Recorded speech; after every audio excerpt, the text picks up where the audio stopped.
Caneta, papel, você vai riscar a sua Bíblia. Eu sempre digo que uma Bíblia toda riscada é sinal de uma vida toda limpa. Uma Bíblia toda escrita é sinal de alguém que estuda a palavra. Então pega a Bíblia, a gente vai começar o livro de Provérbios aqui, ó. Vamos para a Bíblia, tá bom? Hoje é apenas uma introdução no livro de Provérbios. Hoje nós vamos enxergar os preâmbulos, do livro de Provérbios, o que Salomão, que escreve esse livro no melhor tempo da sua vida. É maravilhoso. O que a gente produz é tão poético, o que a gente produz no melhor tempo da nossa vida como no pior. Todos dois têm aplicações profundas. Salomão escreve Provérbios no melhor tempo da sua vida, num tempo em que ele está perto de Deus, num tempo em que ele depende da sabedoria. Você sabe que Deus deu tudo para ele. Em um sonho, Deus diz para ele escolher o que ele queria, e ele escolhe sabedoria para dirigir o povo. E o Senhor ama tanto aquela resposta de Salomão, que Deus dá a ele sabedoria, riqueza, prosperidade. Deus dá a ele tudo. Eclesiastes já é um livro no tempo de um Salomão pós-sabedoria, e ele havia crescido na vida, havia largado os caminhos do Senhor de uma certa maneira, e ele provou uma certa acidez da vida. Por isso que quando eu dou Eclesiastes, eu gosto muito de dar Eclesiastes, porque Eclesiastes é a sabedoria que mora na insensatez. Eclesiastes, às vezes, a sabedoria ali está justamente inserida na insensatez. Hoje nós vamos falar de Provérbios. Provérbios é um livro que eu amo, um livro que eu nunca cansei de ler e nunca vou cansar de ler. E a gente vai ver aqui logo no início do livro de Provérbios como a sabedoria é personificada aqui no livro de Provérbios. Na verdade, o livro de Provérbios transforma a sabedoria numa entidade. A sabedoria no livro de Provérbios passa a ser uma pessoa. E essa pessoa fala, essa pessoa aconselha, essa pessoa se irrita, essa pessoa convida, essa pessoa aconselha. Mas o livro de Provérbios é o livro da personificação da sabedoria, que o escritor de Provérbios diz que é a coisa principal. Ele diz que a coisa principal da vida é sabedoria, porque a sabedoria é a arte de diferenciar coisas. Sabedoria é a arte de responder os enigmas da vida. Sabedoria é o temor do Senhor, aperfeiçoando o coração do homem e causando um fruto de justiça que pode ser visto e contemplado em toda a vida. Sabedoria, na verdade, dá fruto. Qualquer conhecimento que não dá fruto não é sabedoria. Eu sempre gosto de falar sobre isso. Eu digo que você pode saber o que fazer e você pode saber como fazer, mas se você não tiver virtude, você não faz. E sabedoria é quando essas três coisas entram em convergência. Você sabe o que fazer, você sabe como fazer. Saber o que fazer, você sabe o destino. Saber como fazer, você sabe o caminho. E você faz, é virtude de quem suja a mão na ação, que coloca o pé na estrada daqueles que completam aquilo que Deus chamou para a vida. Então, a sabedoria divina, ela tem a ver com compreensão dos princípios, ela tem a ver com a aplicação dos princípios, ela tem a ver com a virtude de cumprir os princípios. E eu quero ler com você. Você pegou a Bíblia aí, gente? Alguém fala, eu peguei a Bíblia. Nós vamos estudar o livro de Provérbios juntos aqui, ok? Isso aqui vai ser ensino bíblico durante esses 7 dias, ok? Hoje vai ser introdução, porque os primeiros 3 capítulos do livro de Provérbios, eles são de introdução, E a partir da manhã nós vamos entrar em princípios profundos do livro de Provérbios que transformam realmente a vida do homem. O livro de Provérbios começa com uma palavra em hebraico que se traduz por propósito. Propósito. Esses são os provérbios de Salomão, o filho de Davi, rei de Israel. Propósito. E diz que esses provérbios ajudarão a experimentar a sabedoria e a disciplina. Olha como Salomão começa a escrever. Ele diz que todos os provérbios que estão para vir, que nós vamos estudar, é para você experimentar sabedoria ligado à disciplina, sabedoria ligado à virtude, a disciplina, a autodisciplina, escravizar os seus pés e as suas mãos à disciplina, te farão o homem mais livre da terra. Todo mundo que faz o que quer é completamente escravo do seu prazer e escravo de uma consciência fragilizada que acha que o tempo todo tem que ser estabelecida a sua vontade. O homem que escraviza a sua vida à disciplina tem sabedoria. Ele diz, esses provérbios vão ajudar, eu estou no verso 2, eles vão ajudar a experimentar a sabedoria e a disciplina e compreender as palavras que dão entendimento. Olha o que o verso 3 diz, a viver com disciplina e sensatez. Disciplina e sensatez. A disciplina nos faz ser sensatos. A insensatez está ligado a pessoas teóricas que não sabem conjugar a teoria com a vida. Portanto, a Bíblia... meu Deus, gente, aqui, o meu telefone ficou vivo. Meu telefone tinha que ficar vivo, mas voltou. Vamos lá. Eu estava dizendo que viver com disciplina e sensatez, viver com disciplina nos faz ser pessoas sensatas. Estava dizendo que a insensatez está em você ser um homem e uma mulher teórica. Eu fui da academia, eu estudei por muito tempo, e eu gosto da teoria, mas da teoria acadêmica, me faz pensar, me faz aperfeiçoar pensamentos e me dá uma gestão de ideias muito boa. Mas a sensatez está em cumprir aquilo que foi dito. Olha que os discípulos que escreveram cartas dizem. Lá no livro de Tiago diz isso, lá no livro de Pedro te diz isso. E diz assim, não quereis todos vós ser mestres, sabendo que quem muito mais sabe, muito mais será cobrado. Entenda, o peso, o jugo será sobre quem encontrou a sabedoria, quem encontrou a pérola, quem encontrou o conhecimento. E esse jugo não é apenas um jugo externo de juízo de Deus, esse é um jugo da consciência. Se você sabe o que fazer e não faz, você caminha em juízo da sua consciência. Você nunca terá uma vida plena e uma felicidade plena, segundo o livro de Provérbios, se você não ligar, olha só, disciplina a sensatez e sabedoria a disciplina. Se você cumprir, muita gente, eu vou dizer, uma boa parte da humanidade sofre com depressão. Por quê? Porque eles sabem o que fazer, mas não conseguem fazer. E isso é um jugo eterno. É melhor você não saber o que fazer do que saber e não fizer.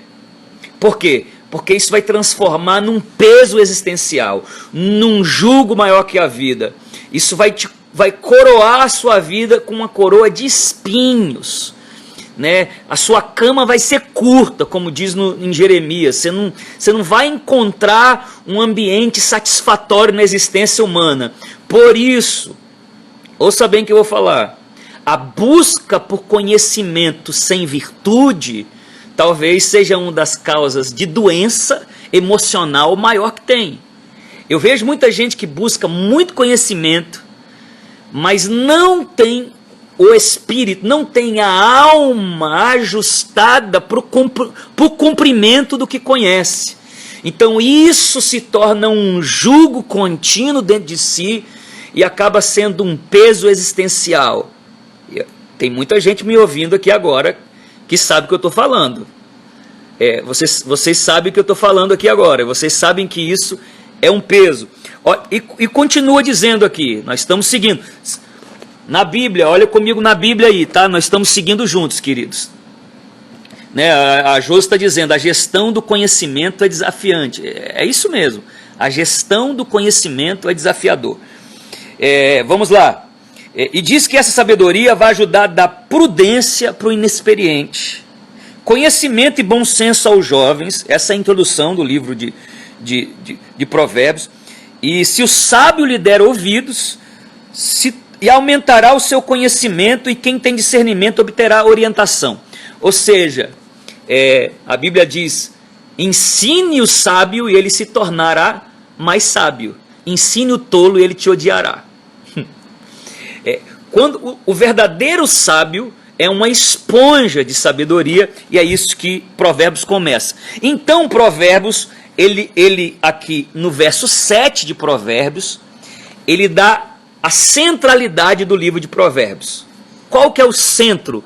Qual é a centralidade do livro de Provérbios, gente? É esse. O temor do Senhor é o princípio do conhecimento. Verso 7. O temor do Senhor é o princípio do conhecimento. Ou seja, todo conhecimento sem temor a Deus se torna ignomínia. Todo conhecimento sem temor a Deus se torna jactância. Todo conhecimento sem temor a Deus se torna orgulho. Orgulho acusatório. É por isso que quando alguém entra para fazer um curso universitário em que ele não está preparado espiritualmente para fazer, ele abandona a fé. Ele acha que professores têm um conhecimento maior do que a lei divina, porque o temor do Senhor é o princípio da sabedoria. Agora a partir aí do verso 8, se você que está seguindo comigo, a partir do verso 8, a sabedoria, ela começa a ser personificada no livro de Provérbios. Eu acho isso fascinante, porque a sabedoria, ela começa a gritar com a humanidade. E aqui são as advertências da sabedoria. Está comigo no verso 8? Se você está, faz um coraçãozinho aí, diga eu estou. Olha que interessante, gente. Você está com a Bíblia aí, né? Advertência da sabedoria. Verso 8. Ouça, meu filho. Primeiro a sabedoria nos chama de filhos. Olha só. A instrução do seu pai. Não despreze o ensino da sua mãe. A sabedoria. E diz aqui no verso 9. Eles serão um enfeite para a sua cabeça e um adorno para o seu pescoço. Talvez os seus pais não tenham um conhecimento formal a ser acrescentado para você.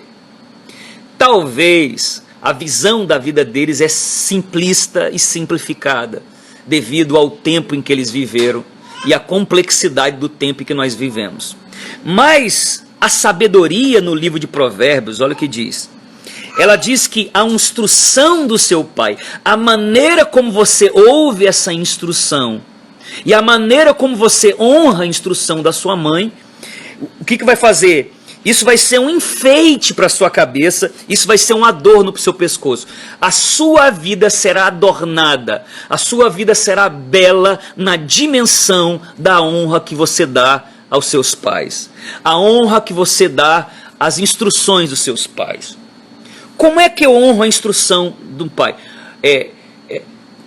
Quando a instrução pode ser ridícula. Ela pode ser fruto da incapacidade do tempo em que ele viveu. Agora, quando eu honro a instrução, eu vejo as intenções por trás da instrução e eu reconheço a sabedoria naquilo que está por trás. A honra não é negociável. Ela não é. A experiência dos seus pais não dá para comprar. Por mais inteligente e capaz que você seja, experiência é algo poderoso demais. Tem coisas que só os anos vão fazer por você. Eu sou pastor desde os 19 anos de idade. Desde os 19. Pastorei igrejas desde os 19 anos de idade. E assim, quando você pastoreia uma igreja, você tem aquela responsabilidade de dar respostas continuamente. Então, no meu esforço de dar respostas, eu achava que de alguma maneira eu tinha encontrado uma instrução, eu tinha respostas o tempo todo, porque eu estudava para dar respostas dentro da Escritura. Mas eu aprendi com o tempo que tem coisas que só a experiência pode fazer por mim. E é essa honra que Provérbios está pedindo que você dê aos seus pais. No verso 11, estão caminhando comigo aí? No verso 11 diz assim, filho meu, verso 10, se os maus tentarem seduzi-lo, não ceda. A sabedoria começa, ela está te chamando de filho, a sabedoria, e ela diz, olha, existe uma sedução em curso, e a sedução é dos homens maus quanto à sua vida. Olha o que diz, e a sedução é essa, está no verso 10, fiquemos na tocaia para matar alguém, vamos divertir-nos, nos armando em emboscada contra quem nada suspeita. Vamos lá, a sabedoria está dizendo assim, meu filho, se alguém quiser te convencer a armar uma cilada, uma emboscada para alguém, não aceite. O que é uma emboscada para alguém? Aqui no texto é uma emboscada mesmo. O texto fala sobre uma emboscada que mata a pessoa, que rouba aquilo que ela tem. Mas nós vamos aplicar na nossa vida de que muitas vezes nós somos seduzidos a emboscar pessoas. Seduzidos a fazer mal com as pessoas, a ouvir alguém falando mal das pessoas e nos tornar silêncio. E ficar em silêncio. Martin Luther King tem uma frase tão poderosa que ele diz que o que mais agride a humanidade não é o mal que os homens fazem, mas o silêncio dos bons. Não é o mal dos algozes, dos sem caráter, mas o silêncio daqueles que dizem ser bons. E aqui a sabedoria está dizendo, não se deixe ser seduzido, porque informação seduz. Irmãos, fala a verdade, a gente é seduzido por informação, a gente é seduzido por surpreender coisas novas. Nós somos surpreendidos quando alguém chega e quer que, conforme o texto diz, armar uma cilada para alguém, falar de um problema, falar de uma situação. Nós precisamos ter a classe de rejeitar essas conversas sem desfazer das pessoas. Nós precisamos ter a classe de dizer não, sem as pessoas perceberem, de trocarmos de assunto com fineza, que Deus te dê uma fineza. Isso é sabedoria. E a sabedoria, ela tem uma recompensa. Quando nós somos finos, alguém chega falando de alguém, aí de repente você desfaz da conversa e você muda a direção da conversa. Você usa a sua capacidade, a sua mente ativa para redirecionar papos. Aí a sabedoria, ela está. Deus vai te dar graça para isso, porque às vezes você já aconteceu isso com você é escanteado mesmo, né? Você está em um ambiente, de repente alguém começa a falar de alguém, assim, com revolta, porque alguém fez isso, alguém fez aquilo, e às vezes nos deixa em mau estado, mas a sabedoria aqui está dizendo, filho meu, se alguma maldade quiser te seduzir, não ceda.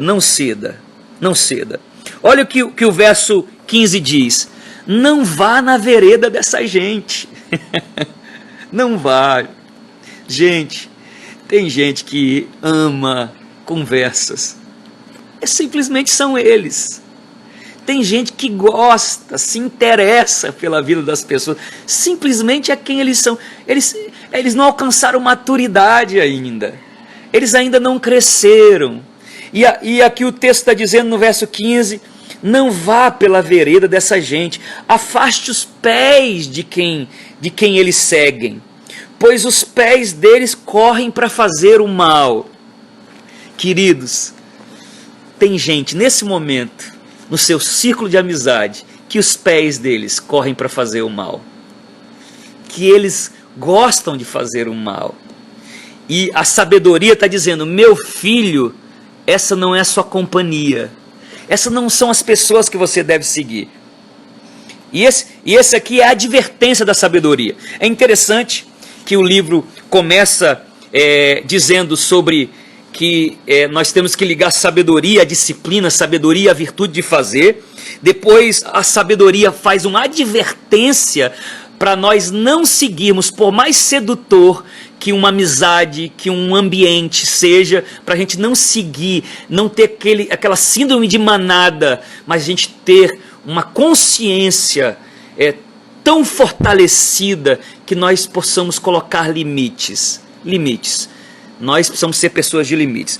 Vamos lá, a partir do verso 20, a sabedoria começa a fazer convites.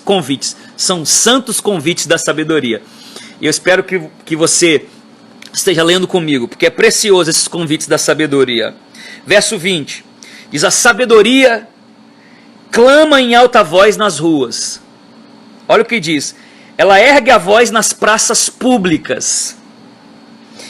E o verso 22, verso 21, nas esquinas das ruas barulhentas ela clama, a sabedoria clama.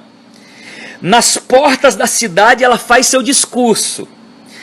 Olha o verso 22, o que ela clama, até quando vocês inexperientes irão contentar-se com a sua inexperiência? Primeiro, a sabedoria tem uma voz alta, ela clama em alta voz. E aonde que a sabedoria clama? Ela está nas praças. O que o escritor aqui de Provérbios, Salomão, está dizendo? Que a sabedoria é encontrada na experimentação do seu ambiente atmosférico a partir de um escrutínio do que está acontecendo. A sabedoria está na avaliação do que acontece ao meu redor. A sabedoria clama pelas ruas, ela clama nas esquinas. Existem acontecimentos agora, nesse momento que a gente está vivendo, que está gritando sabedoria, que está gritando lições, que está gritando, e tudo que está acontecendo grita continuamente, grita assim, até quando vocês inexperientes irão contentar-se com a sua inexperiência? Olha só que a sabedoria está gritando, ela grita no seu ambiente de trabalho, ela grita nas praças, ela grita nos acontecimentos da nossa cidade, e ela está gritando, inexperientes, até quando você vai se contentar? O pior de alguém que não é sábio é o contentamento na sua inexperiência. É não tirar dos acontecimentos experiência. Olha só, eu gosto de dizer essa frase, você pode pegar e repetir. Inteligência é aprender com seus próprios erros. Estupidez é não aprender com seus erros. É você fazer e cometer o erro outra vez e outra vez. Mas sabedoria é enxergar os erros da humanidade, das pessoas que estão ao meu redor, e construir em mim padrões, limites, aonde eu não sou absorvido por esses erros e eu tenho sabedoria para não cair no mesmo buraco que está todo mundo caindo. Isso é sabedoria. E a sabedoria está clamando, ela está gritando, está aqui, gritando. Tem gente que pergunta, como é que eu encontro sabedoria? Como é que eu cresço em sabedoria? Olha, você tem que fazer um esforço muito grande para não crescer em sabedoria, mas muito grande, porque a sabedoria está gritando continuamente. Ela tá pelas esquinas, ela está nos programas de televisão, nas notícias. O nosso meu querido irmão aqui está dizendo aqui, o Marcelo, que todo problema é um problema de sabedoria. É fato. Michael Murdock, essa é uma frase dele. Então, queridos, há um clamor da sabedoria. Olha, e ela diz, até quando vocês inexperientes vão se contentar com a sua inexperiência? Não se contente com a sua inexperiência. Não contente-se com a sua inexperiência. Olha para frente, ó. Vocês zombadores, até quando vão ter prazer na zombaria? Tem gente que vive de ironia. E aqui eu falo para os meus compatriotas cearenses. A gente vive de ironia. A gente vive de fazer piada com a desgraça. Isso nos faz resilientes, fortes. A gente encara qualquer coisa. Mas a gente corre um risco imenso. Porque a gente brinca com a dor e a gente brinca com os problemas, a gente não consegue tirar deles sabedoria para não repeti-los. Porque nós precisamos de ter um olhar crítico de tudo que está acontecendo ao nosso redor para tirar, para não ser zombador. Olha, o texto diz, até quando vocês, a sabedoria está gritando, até quando vocês zombadores vão ter prazer na zombaria? A sabedoria continua, olha só, e vocês tolos, até quando desprezarão o conhecimento? A tolice, irmãos, não é errar, não é não saber o que fazer. A tolice está em não buscar o crescimento. Está aqui a sabedoria dizendo, até quando vocês... Eu estou gritando nas esquinas, eu estou gritando, será que vocês não viram as pessoas que deram certo e foram por esse caminho? Será que vocês não enxergaram como os princípios da vida estão sendo circulados no coeficiente geral da população e como essas verdades, elas fluem no meio das pessoas a partir de princípios, porque a vida está debaixo de princípios básicos que são correspondentes, é um engenho divino de princípios que você, sendo cristão, sendo servo de Deus, precisa obedecer esses princípios, porque você pode ir para o céu e viver uma vida miserável na terra, se você não viver os princípios da sabedoria. Os princípios da sabedoria. Vamos para frente. Olha o verso 23. Estão comigo aí, verso 23. Olha só. Se acatarem a minha repreensão, a sabedoria que está falando, viu? Capítulo 1, isso. Se acatarem a minha repreensão, eu lhes darei um espírito de sabedoria. A sabedoria está dizendo isso. Se você acatar a minha repreensão, eu vou te dar daquilo que eu sou. Sabe o que Jeremias diz? Que há um tempo em que Deus escreve a verdade dele na tábua do nosso coração. E a gente começa a dar respostas sábias. Por quê? Porque nós honramos tanto a sabedoria, que a sabedoria, o espírito da sabedoria começou a viver dentro da gente. E as nossas respostas são divinas. Agora, a sabedoria, ela é muito vingativa. Você nunca pensou que eu ouvi isso, né? Sabedoria é vingativa. Na verdade, gente, Deus é misericordioso, mas a sabedoria é implacável. Implacável. Se você olhar para o livro de Provérbios, olha só. Olha como a sabedoria é implacável, gente. Verso 24. Vocês, porém, que rejeitaram o meu convite, você que não se importou quando eu estendi a minha mão, visto que desprezaram totalmente o meu conselho, olha a sabedoria dizendo, eu vou ser implacável com quem não me busca. Olha o que ele diz, olha o que vai dizer, e não quiseram aceitar a minha repreensão, eu de minha parte, eu vou rir da sua desgraça. Meu Deus.